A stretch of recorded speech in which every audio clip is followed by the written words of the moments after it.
When was the last time you failed at something? Maybe it was last week. Maybe it was last year. Maybe it was this morning. Maybe it's the thing you're carrying right now. The weight you walked in with today. The one that's sitting on your chest as I speak. Hold that feeling. Don't push it away. Because today, I'm not here to make you forget your failures. I'm here to help you understand what they mean. Your failures are not the opposite of your story. They are the beginning of it. Failure is not a dead end. It is a door. And today, we are going to walk through it together. We live in a world obsessed with success. Turn on your phone. What do you see?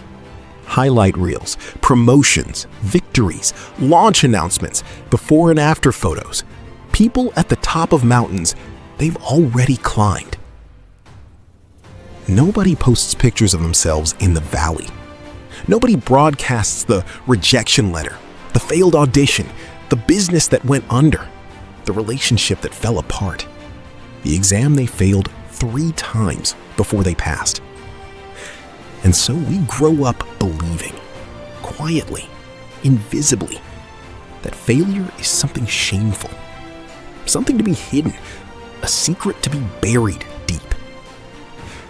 But here's what that silence costs us.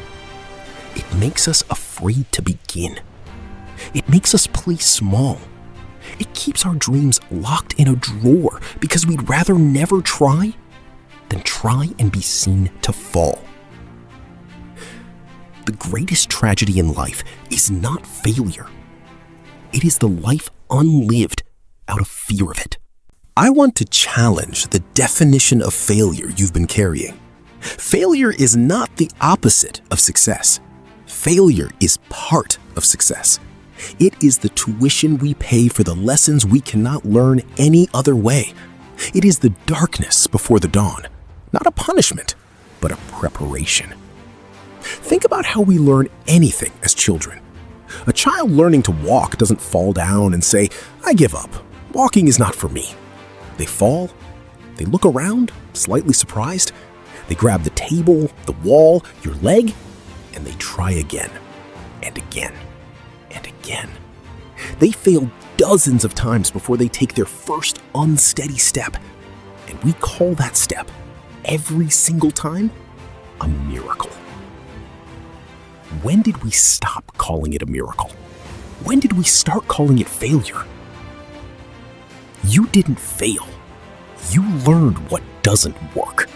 That is not the end. That is one step closer to what does. Thomas Edison, when asked about his 10,000 failed attempts to create the light bulb, famously said, "I have not failed. I've just found 10,000 ways that won't work." 10,000, not 100. 10,000 attempts. And the world still went bright. J.K. Rowling was rejected by 12 publishers before a small London house took a chance on Harry Potter. Today, her books have sold over 600 million copies. 12 people said no. One person's yes changed everything. Michael Jordan, widely considered the greatest basketball player of all time, was cut from his high school basketball team. Cut. Let that sink in. The greatest. Cut. What do these people have in common? They understood something we all need to engrave in our hearts. Failure is not a verdict. It is feedback. I believe that inside every failure, if you are willing to look, really look, there is a gift. Sometimes the gift is direction. Your business failed because the market wasn't right, the timing was off, or you were building something you didn't actually love. That failure didn't take something from you. It pointed you somewhere. Sometimes the gift is character. The people I admire most in this world are not the ones who have had it easy.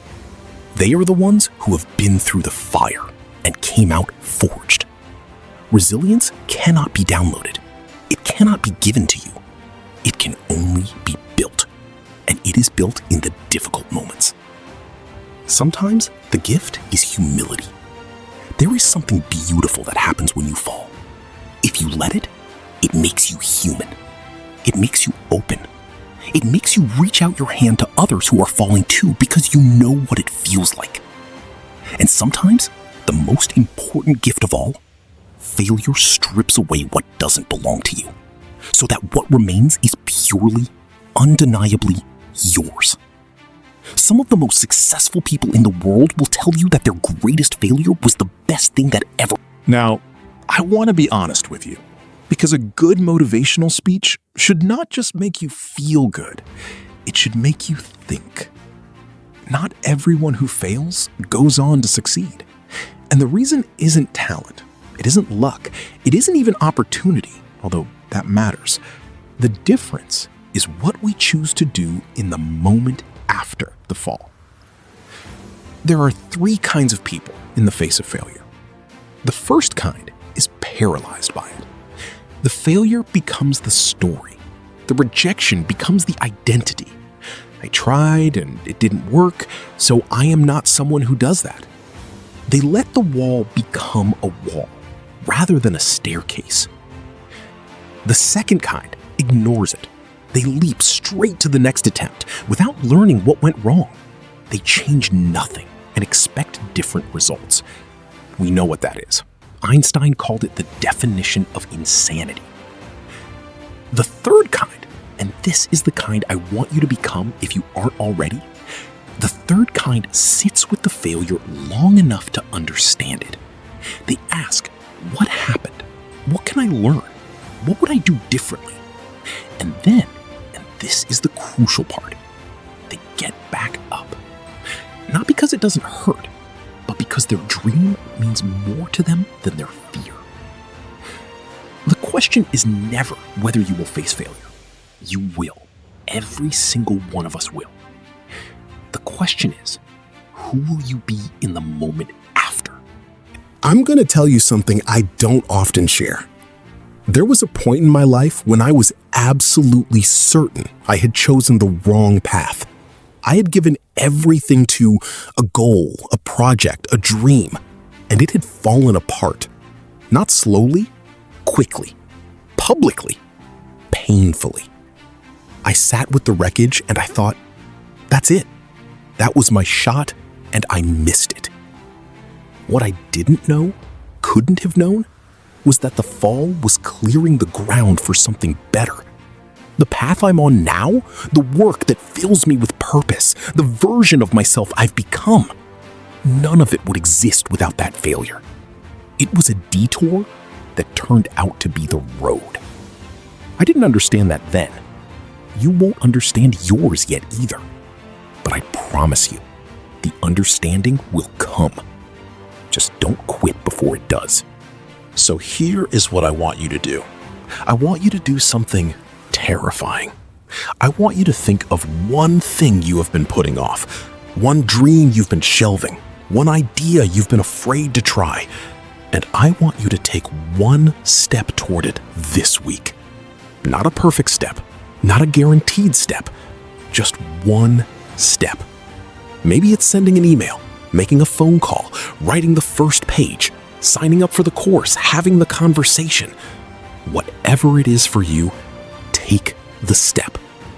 You might fail. That's okay. In fact, if you're not failing sometimes, you're probably not trying hard enough.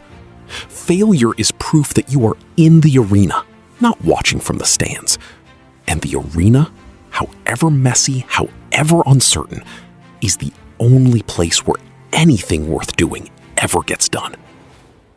It is not the critic who counts. The credit belongs to the man who is actually in the arena, whose face is marred by dust and sweat and blood. Theodore Roosevelt. I want to leave you with this. Every person you admire, every artist, every leader, every parent, every human being who has ever made a mark on the world, every one of them has a collection of failures they carry quietly. The failures didn't break them. The failures made them. You are not behind. You are not broken. You are not too late. You are exactly where the story requires you to be right now. And the next chapter begins the moment you decide to try again. Failure is not the end. Failure is the first step. Take the step. Thank you.